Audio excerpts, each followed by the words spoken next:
जों दिनै percentage चेप्टारनि percentage increase अर डिक्रिज कनसेप्टनि सायाव सोलोंगोन। बे कनसेप्टखौ सोलोंनायनि सिगां नायगिरि नोंथांमोननिसिम मोनसे खावलायनाय, जुदि नोंथांमोनहा आंनि चेनेलखौ दासिमबो साबस्क्राइब खालामाखै अब्ला साबस्क्राइब खालामनो थाखाय खावलायनाय जाबाय। बेहाय बर्डआव मा होनाय दं? लेट हमबाय अरिजिनेल भेलुआ x। ओमफ्राय बिनि गाहायनि लाइनाव मा लिरनाय दङ? इनक्रिज बाय p%। थारमाने मा? अरिजिनेल भेलुआ जुदि मा p% बारायो अब्ला मा गोदान भेलुआ मा जागोन? जों बेखौ मारै दिहुनगोन? बेखौ दिहुननायनि फर्मुलायानो जाबाय मा?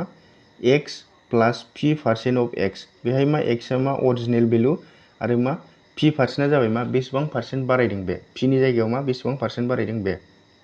जों बेखौ होबानो मा गोदान भेलुखौ जों मोननो हागोन। दानिया थार्ड लाइनाव मा होनाय दङ? डिक्रिज बाय p%। देन निउ भेलु।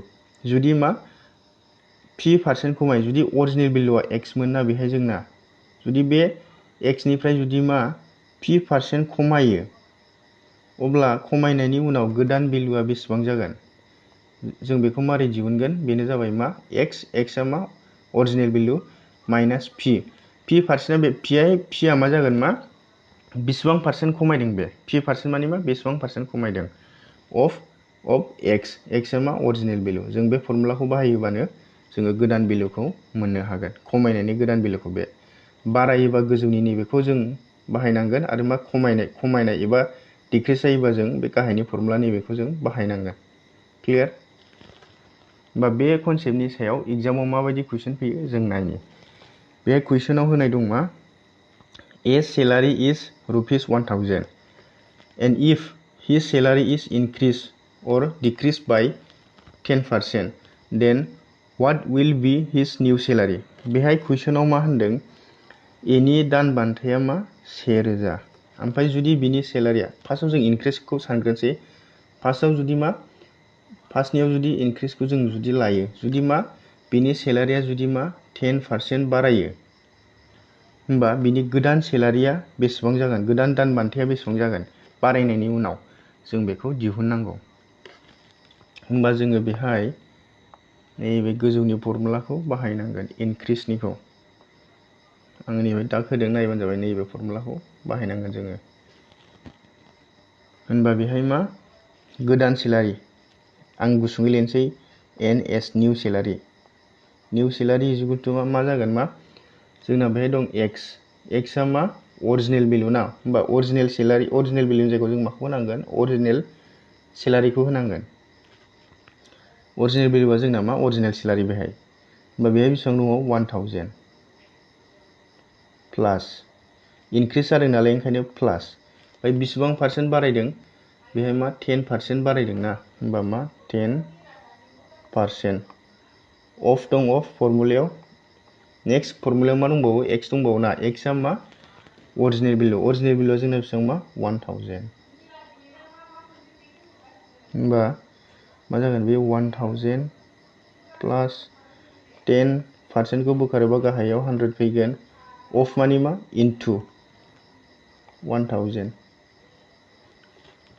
होमबा गाहायनि 0 मोननैखौ आं गोजौनि 0 मोननैजों दानबाय। होमबा बेसेबां फैगोन बेयो? 1000 प्लास बेसेबां जागोन? बे गोजौआव सानजाबोबा 10 × 10, बे 10 नैबेजों 10 इनटु खालामबा 100।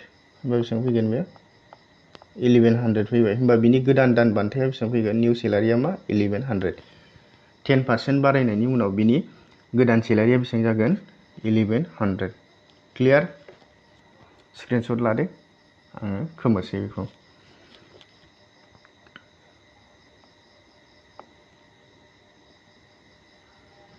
दा जों साननाया जाबाय मा बारायनायनि। एबार जोङो मा डिक्रिजनिखौ साननोसै।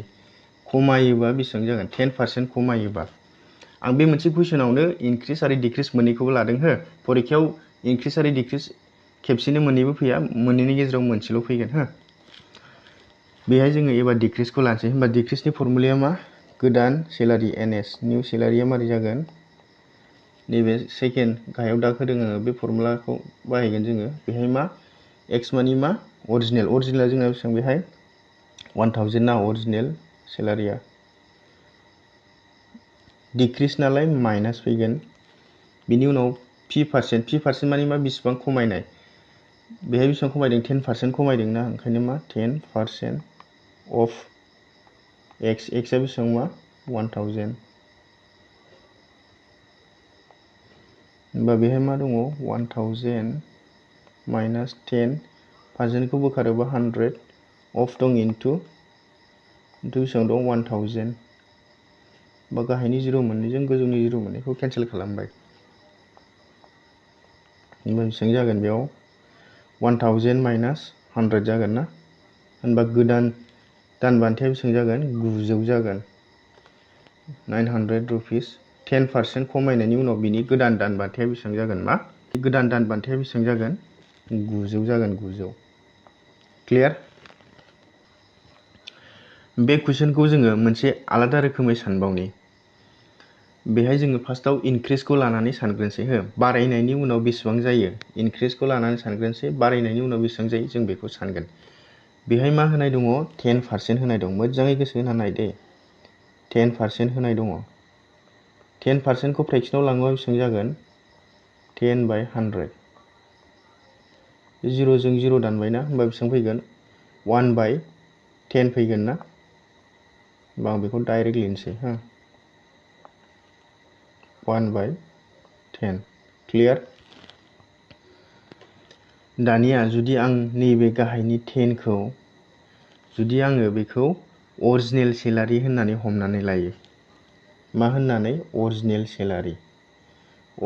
सेलारिखौ आङो मा बे 10 खौ हमनानै लाबाय क्लियार दानिया निउ सेलारि बारायनायनि उनाव बेसेबां जागोन नाय जोंना ओरैनो अरिजिनेल सेलारिया बेसेबांमोन 10 दंखायोमोन ना बारायदों नालाय प्लास दानिया जोङो मा 10% बे नैबे 10 नि 10% दिहुननांगौ मानो 10% दिहुननांगौ 10% बारायदों नालाय होमबा बे 10 नि 10% आ बेसेबां जागोन 1 होनबा मा नैबेहाय प्लास 1 फैबाय होमबा टटेल निउ सेलारिया बेसेबां जाखो 11 जाबाय क्लियार दानिया सोंनायाव होनाय बायदिबा जोंना मा अरिजिनेल सेलारिया बेसेबां मा 1000 खिन्थु जों बेसेबां हमदों नैबे 10 खौ हमदों ना होनबा कुइसननि बायदियै जोंना अरिजिनेल सेलारिया जों बेसेबां हमदों 10 बे कुइसनाव बेसेबां होनाय दङ बिनि अरिजिनेल भेल्युखौ 1000 ना 1000 होनबा जों नैबे 0 आगसिनि 0 जों आगदानि 0 खौ दानबाय होनबा 1 इउनिटनि भेल्युआ बेसेबां फैखो 100 फैबाय क्लियार होनबा जों मा दिहुननांगौ निउ सेलारिखौ दिहुननांगौ ना होनबा बेहाय निउ सेलारिया बेसेबां मा 11 इउनिट आं दा होदों 11 इउनिट निउ सेलारिया होनबा जुदि मा 1 इउनिटनि भेल्युआ जुदि 100 जायो होनबा 11 इउनिटनि भेल्युखौ दिहुननांगौबा जों मा खालामनांगोन 100 जों इन्टु खालामनांगोन 11 खौ होनबा मा निउ सेलारिया बेसेबां जागोन 11 इन्टु 100 इजिकुल टु बेसेबां फैगोन बियो 1100 अके होनबा सिगांनिजोंनो एखे फैबाय ना रुपिसफ्राव क्लियार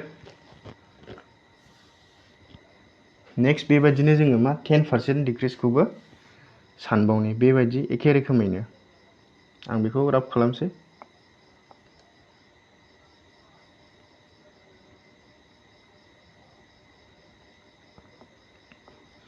दानिया जोङो मा डिक्रिसखौ सानसै मोजाङै गोसो होना खोनासं हो बेहाय बेसेबां दङ 10% 10% खौ जोङो फ्रेक्सनाव लाङोबा बेसेबां लिरनो हायो 1/10 लिरनो हायो क्लियार नैबेहाय आङो गाहायनि 10 खौ नैबेखौ अरिजिनेल सेलारिखौ हमसै आङो अरिजिनेल सेलारि इजिकुल टु मा 10 क्लियार बेहाय मा होनदों एबारनियाव डिक्रिस 10% डिक्रिस जादोंना होमबा निउ सेलारिया बेसेबां जागोन 10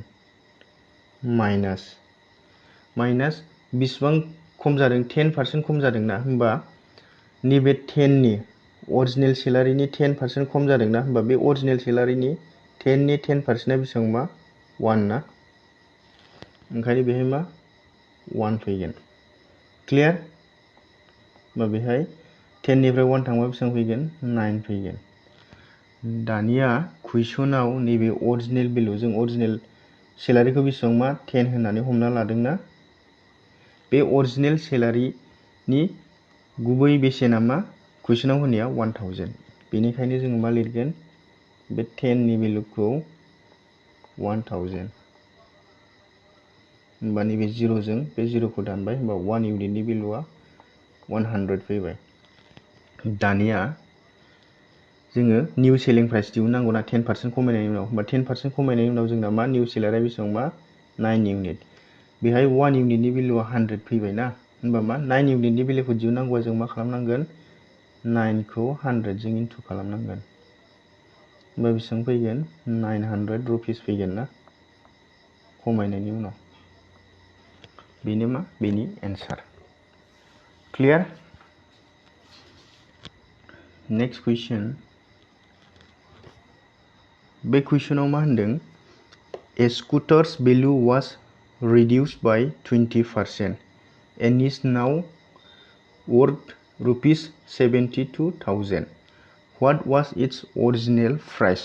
बेहाय मा होनदों गंसे स्कुटारनि बेसेना 20% खमायनायनि उनाव दा 72,000 जाफैबाय अब्ला बिनि मा अरिजिनेल एबा गुबै बेसेना बेसेबांमोन जों बेखौ दिहुननांगौ होनबा आं बे कुइसनखौ डाइरेक्ट सेकेन्ड मेथड जों सेकेन्डआव जेबायदि सानदोंमोन बेबायदि डाइरेक्ट साननानै खोन्थानोसै हो बेहाय बेसेबां होनाय दङ 20% होनाय दङ ना होमबा नाय 20% खौ जुदि बोखाव खोन्दोआव लाङोबा फ्रेक्सनाव लाङोबा बेसेबां जागोन 1/5 जागोन क्लियार। दानिया आंनि बे जेराव दाग होदों गाहायाव बेखौ नायहो बे 5 खौ आङो मा अरिजिनेल प्राइस आं गुसुङै लिरबाय हो अरिजिनेल प्राइस होननानै हमना लानोसै आं 5 अके आङो बेखौ अरिजिनेल प्राइस होननानै हमना लाबाय 5 खौ कुइसनाव मा होनदों मा अरिजिनेल प्राइसनिफ्राय 20% खमायदों होनदों ना होनबा बेहाय जोंना अरिजिनेल प्राइसआ 5 ना होनबा 5 नि 20%आ बेसेबांबा 1 होनबा मा दानि प्रेजेन्टआव भेलुआ ना प्रेजेन्टआव प्राइसआ बेसेबां जागोन बेना 20% खमायदोंबा जोंना 5 मोन ना अरिजिनेला बेसेबां खमायदों माइनास 20% खमायदों ना होमबा जोंना अरिजिनेल प्राइसआ 5 नालाय होमबा 5 नि 20%आ बे 5 नि बे 20%आ बेसेबांबा 1 ना बा 1 खौ जों माइनास खालामनांगोन मानो होननानै बुंबा 20% खमायदों नालाय ओंखायनो बेहाय मा फैगोन मा 4 फैगोन क्लियार। दानिया बेहाय कुइसनाव मा होनाय दं खमायनायनि उनाव बेसेबां जाफैदों 72,000 जाफैदों बेखौ होनाय दं होनबा जोंना खमायनायनि उनाव बेसेबां जाफैखो बेहाय 4 जाफैबाय ना होनबा बे 4 नि भेलुखौ कुइसनाव बेसेबां होनाय दङ 7203 क्लियार होनबा जोङो 1 इउनिटनि भेलु दिहुनसै ना 1 इउनिटनि भेलु दिहुनोबा 72 मोनसे मोननै मोनथाम ना 4 जों दानोबा बेसेबां थांगोन बियो 4 सानजाबसे 4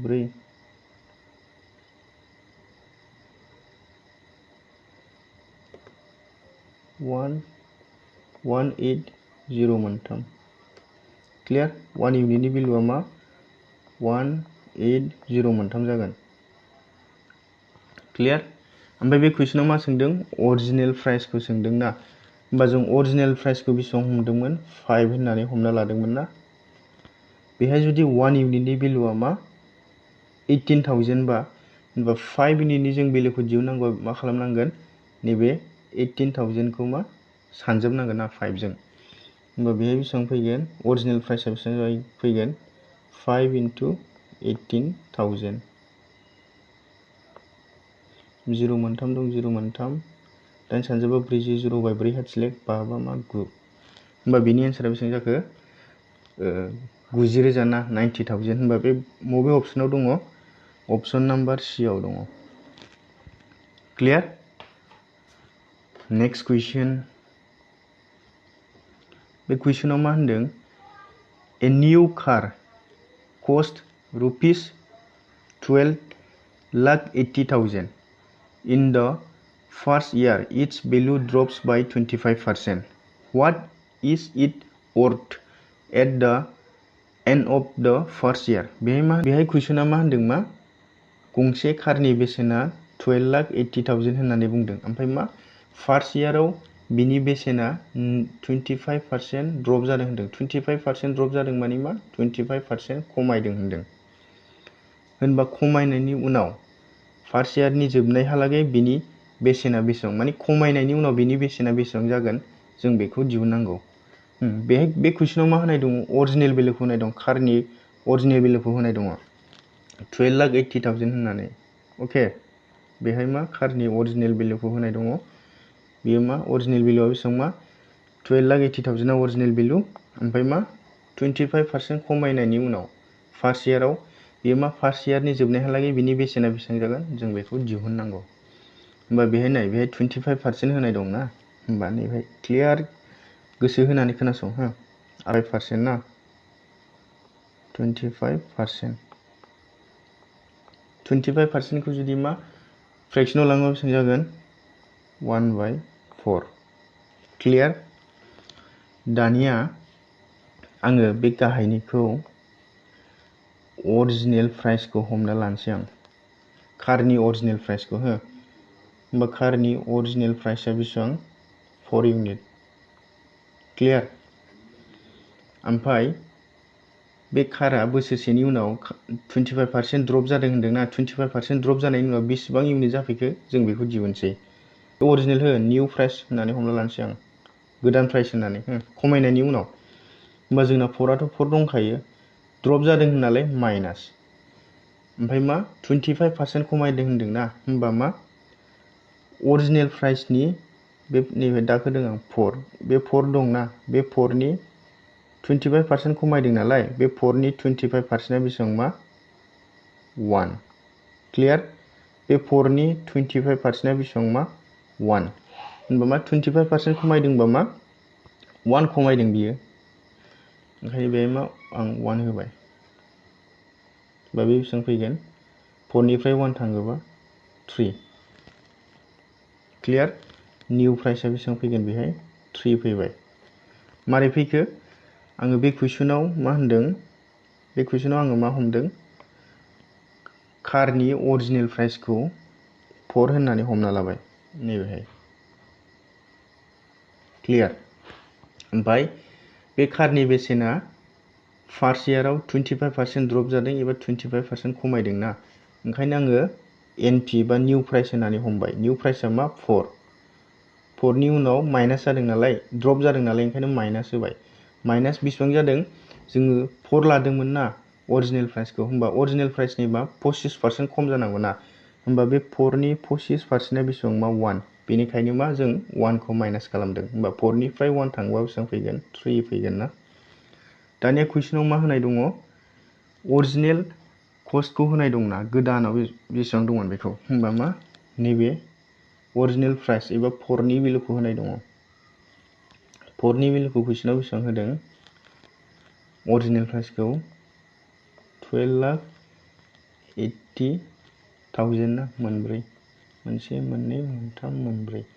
होनबा आङो मा 1 इउनिटनि भेलुखौ दिहुनसै, होनबा बेसेबां जागोन, बे 1 2 8 मोनसे मोननै मोनथाम मोनब्रै 4। बेखौ दानहरोबा बेसेबां थांगोन, 4 जों दानोबा 4 सानजाब 3 12 ना,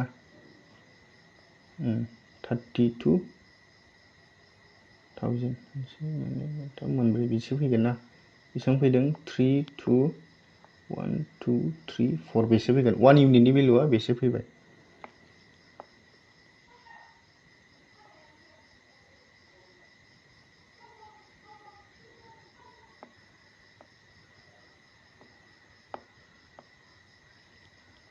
वान इउनिटनि भेलुआ जोंना बेसे फैबाय। क्लियार? होमबा जोंहा मा दिहुननांगौ, फार्स्ट इयारनि जोबनायहालागै खमायनायनि उनाव 25% खमायनायनि उनाव बेसेबां जादों जों बेखौ दिहुननांगौ ना। होमबा खमायनायनि उनाव जों हमनाया बेसेबां जादों, 3 जादों ना। होनबा मा 1 इउनिटनि भेलुआ बेसेबा, बा 3 इउनिटनि भेलुखौ दिहुननांगौआ जों मा खालामनांगोन, 3 जों बेखौ सानजाबनांगोन ना। होनबा आङो बेनिफ्राय 3 जों सानजाबसै, बे 3 जों बेखौ 32 मोनब्रै ना, मोनसे मोननै मोनथाम मोनब्रै बेखौ सानजाबबाय। बेसेबां जागोन, लास्टआव 0 मोनब्रै दंना, मोनसे मोननै मोनथाम मोनब्रै, 3 3 6 3 सानजाब 3 9 रुपिस जागोन ना। होमबा बे बबे अपसनाव दङ, अपसन नाम्बार बि आव दङ बेयो। अपसन नाम्बार बि। बुजिदोंना? दिनैनि भिडिअ'आ एसेनोसै। गोजोन्थों। Thank you.